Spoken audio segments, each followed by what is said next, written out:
voted the most heartwarming story of the week by our community. The scene you are about to see is a true example of the tight but invisible relationship that exists between animals and babies.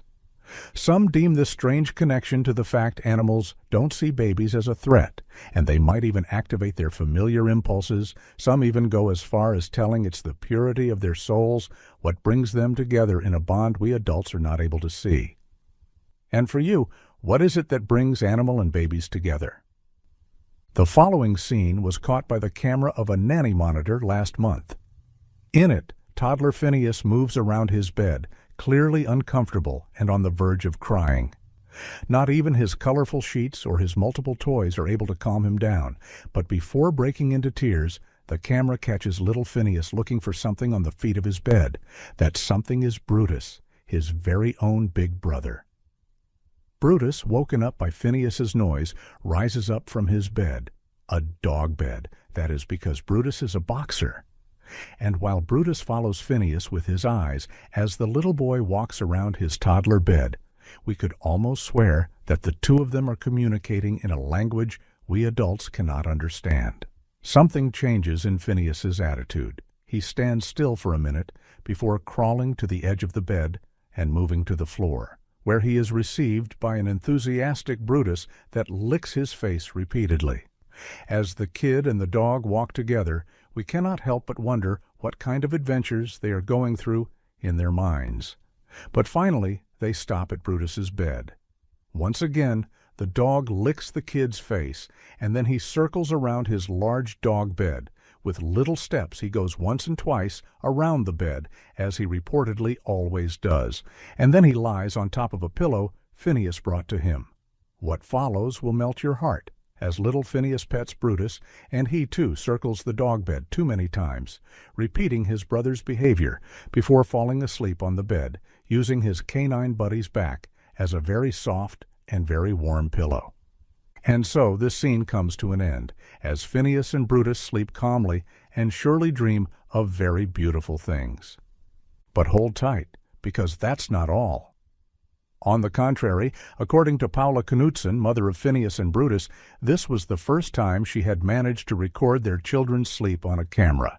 Even though this scene had been repeated in her household multiple times, but knowing the story behind the relationship of these two brothers will have you into tears.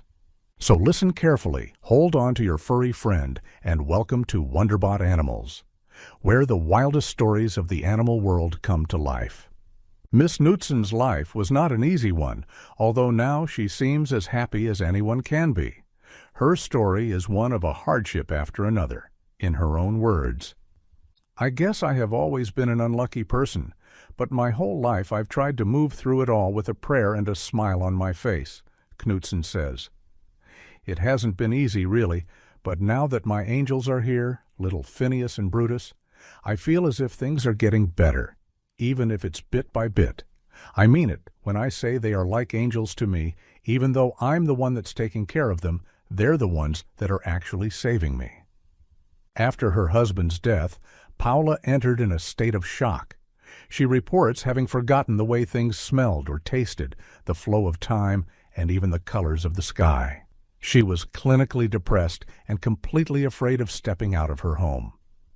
Her husband, Phineas Knudsen, who died in a car crash, had always been the most outgoing one, making conversation with their friends and neighbors. So after the accident, Paola felt she was completely alone, and although she could feel the good intentions of the people around her, she could never face them. She reports that it was a terrible year. She stopped working and drove only to the supermarket and to her therapy. And it was precisely at therapy where she received the advice that would end up changing her life in ways she could have never imagined. Can you imagine what it was? "Miss Knudsen, have you thought of adopting a dog?" the therapist said. "It might look like a lot of responsibility right now, but it will really help your mental state in the long term. In fact, lots of studies say that having an animal around, taking care of them, and petting them every day is a sure way to increase your production of oxytocin and dopamine." Paola took that advice seriously. She said she was tired of living life in the dark, and so she drove around all the shelters and even tried speaking up with friends who she thought would have puppies on adoption. Despite her mental state, she had a very clear idea of what she wanted. When she was a young girl, Paula remembers that her family used to have a boxer dog. Even though she was quite little, she remembers that dog very well, or more specifically, she remembers how afraid she was of its strange and strong appearance, until the day she finally tried befriending it. That day she discovered that despite their rough appearance, scary for some, most boxers really had a heart of gold. She wanted to recover a bit of that childhood happiness, so during the week she searched for a dog. She always made sure to mention that she had a soft spot for that unique breed. In that period, Paula met lots of dogs: bulldogs, golden retrievers, schnauzers, beagles, and many poodles and chihuahuas, even a lot of street breeds.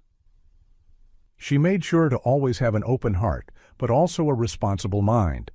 In some cases, she had to admit she wouldn't be able to take care of a high-maintenance dog, nor afford lots of medicine or grooming services. In others, she had to accept that she didn't have the energy for a companion that needed lots of walking and exercise. And in some cases, even though it was strange, she faced the fact that you cannot connect with every dog. But in some cases, there are animal connections that last for a lifetime, and Brutus was one of those cases. I met Brutus once I thought I was about to give up. I was tired, and honestly, I was starting to feel hopeless again. It didn't matter how much I tried, things never seemed to work out. But I guess my call for help was answered, because I didn't even have a doubt the moment I met Brutus. My friends are starting to get sick of me telling this story, but what else is there for me to talk about if not the story of how I met my lifesaver? I think I met him in the only shelter I hadn't checked out yet. The place was understaffed and it wasn't too clean, but all the workers and the volunteers there seemed to really care for the dogs inside, and that gave me a really good impression. I told them about my case and they smiled. It seemed like I had the perfect profile for adoption, and so I was taken to see the dogs. It really is strange how sometimes your mind can only focus on one thing, even in the middle of a dozen others. It felt a bit like that point of falling in love where you only have eyes and ears for the special other. At least, that's how meeting Brutus felt to me. He was there, right between a couple of other medium-sized dogs, a little smaller, and overshadowed by them, trying not to jump nor to bark too loudly. It immediately caught my heart. That dog looked just like the one I had when I was a child, and I felt as if something deep in my heart was melting when we locked eyes, like if winter was about to end. Of course, I asked about him. The shelter workers said his name was Brutus, that had recently been given to the shelter by a couple that didn't have the time to care for him anymore with all the attention he deserved. I told them that was perfect. Time was the only thing I had left. Paula reports the paperwork phase went smoothly and that she had the impression that Brutus liked her too. Once he stepped into the house, one little and careful step at a time, that place that had seemed so big before was finally starting to look inhabitable again. I remember Brutus sniffing everywhere. I was really worried he would start chewing on my shoes or peeing on the floor, but none of that happened. I guess that at least their owners had the time to teach him some important stuff. He might look a bit intimidating for some, but in fact, Brutus is just like a big and burly teddy bear that loves to snuggle. Our routine mostly focused on sleeping and watching TV. I felt really grateful that in those dark times, Brutus never tried to push me too far or demand an energy I didn't really have. He was happy just having a warm place to sleep in, and to be honest, so was I, especially with the baby about to arrive. In memory of his husband, the baby too received the name of Phineas, and although having the baby nowadays gives Paula the strength to continue living with a smile, the truth is that at the beginning things didn't seem so positive either. When Knutson was 20 weeks pregnant with Phineas, an anatomy scan revealed that he might have a serious heart complication. I guess those are the things his father handed him down, Miss Knutson is now able to joke.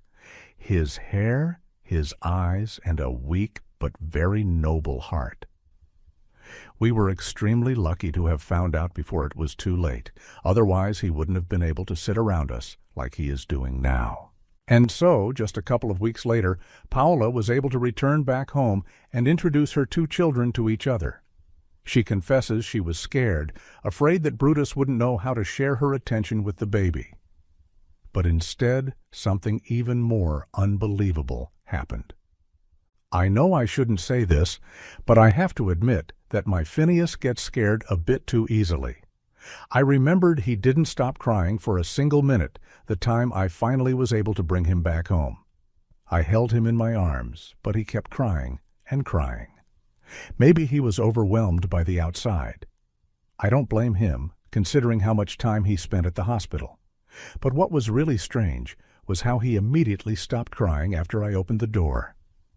Brutus received as he always did, jumping around me, but this time he was particularly curious about our new companion. He jumped and tried to sniff Phineas, and that scared him a lot, so at first he was crying even louder, but then Brutus, instead of panicking too, chose to sit down and roll his tongue out. Brutus looked at Phineas, and Phineas looked at Brutus. Just what kind of things did they tell each other? We'll never know, but whatever it was, they both calmed down after the minute they faced each other. It was a wonderful, wonderful thing. That was when I knew I had been gifted with a couple of angels. And from that moment, the relationship between Phineas and Brutus only improved. At first, when Phineas couldn't move, Brutus always made sure to watch over him, staring from a corner of the room or resting by the door.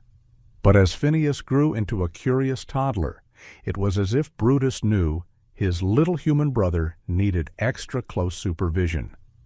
They grew together and became unbreakable partners, playing everywhere around the Knudsen household to Phineas's version of catch and hide and seek. So nowadays they move everywhere together, Paula tells us. They love walking around the house, room to room, exploring everything, and even eating things they shouldn't be eating. How many times I have caught them trying to eat toys or dirt or napkins. It's adorable, but I also have to be very careful, so most of the time I just have them around me, and we all watch the TV together. Brutus often curls up wherever Phineas is sitting, and whenever Brutus is around, Phineas will try to use him as a pillow or a plushie. I don't know how, but they really have formed some sort of special connection. Whenever Phineas is about to get sick, Brutus gets all anxious and tries to warn me by scratching on my door and pushing me with his head. And whenever Brutus eats something that he shouldn't, Phineas starts to cry and points at him just in time for me to call the vet. They really understand each other. There's an invisible connection. For sure. And so, Paula didn't think about it too much when she allowed Brutus to sleep in the same room as Phineas. Whenever they were separated, Brutus would scratch at Phineas's door as if saying, "Hey, you forgot something. You forgot to take me in." When Phineas was a baby, that loyal and protective dog would sleep on the rug in front of the crib for hours and hours, making sure of keeping his brothers safe. And now that Phineas has grown into a toddler, it's much easier for the two of them to snuggle up, especially on the cold nights of the season. And so we return to the moment that captivated our hearts. Paola knows that even though Phineas's heart is a bit more vulnerable than most, he is safe whenever his best friend Brutus is around. When the night comes and it's time for bed, Paula makes sure to watch her nanny cam one last time before falling asleep. There, she sees that touching moment unfold. Little Phineas moves in the dark because he knows Brutus will be there to watch and protect him. So even though the kid must be afraid as he steps down from his bed, he knows he'll be safe in a minute. Brutus wakes up as soon as he hears his human friend making an effort to find him. He pushes his head lightly against the child, as if saying, "It's me, I'm here." Brutus walks back to his bed, and Phineas follows, and in less than a minute, the adorable couple falls asleep. Just what kind of dreams appear in the mind of a toddler and his dog? Only things that we can hope to be the most heartwarming, as every morning Phineas wakes up with a smile and Brutus wags his tail when he realizes he has spent another day with his favorite humans. From the nanny cam, Paola swears she can almost hear the way that Brutus is snoring. "He can be such a loud dog sometimes," she says. And despite her own comfort, Paola makes a last effort, as any mother does, to ensure the health of their 2 children.